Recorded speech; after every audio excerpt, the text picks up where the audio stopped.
Bonjour, je suis Olivier Kuhn, donc président de la commission jeux en ligne du Gest. J'ai animé à l'instant les assises du jeu en ligne qui ont été organisées par le Gest aujourd'hui.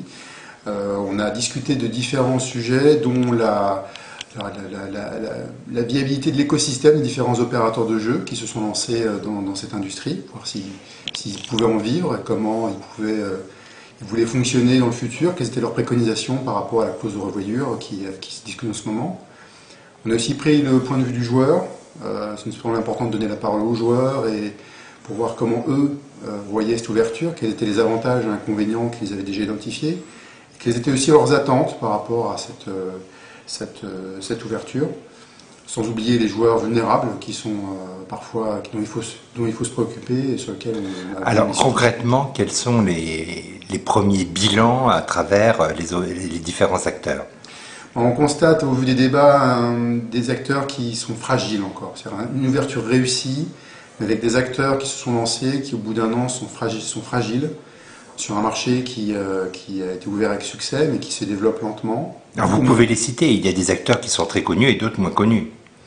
Certains acteurs qui étaient présents aujourd'hui étaient très connus, comme le PMU, la Française des Jeux. Certains d'entre eux se sont déjà fait un nom, je pense à PokerStars, à The Turf. Et d'autres sont arrivés plus tard et se cherchent toujours à percer, comme notamment le groupe LB Barrière qui s'est lancé sur le poker. Alors, comment, aujourd'hui, par rapport à votre problématique, qu'est-ce qui manque?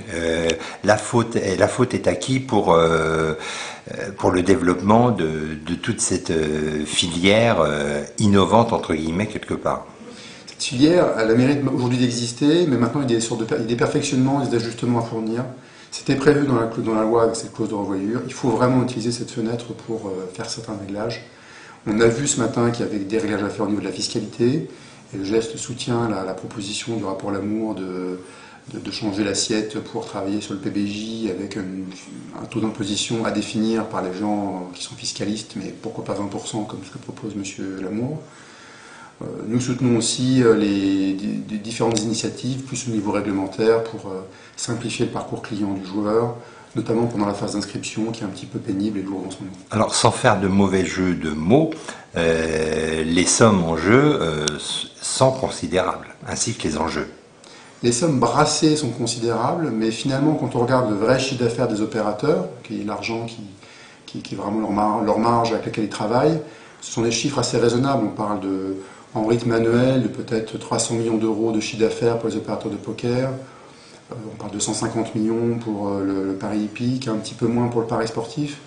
Donc ce sont des PME, ce sont de grosses PME qui sont actuellement dans une situation délicate parce qu'elles sont en train d'investir sur un marché qui s'ouvre et elles sont confrontées à des acteurs en place comme le PMU et la Française des Jeux qui sont très puissants et très bien installés.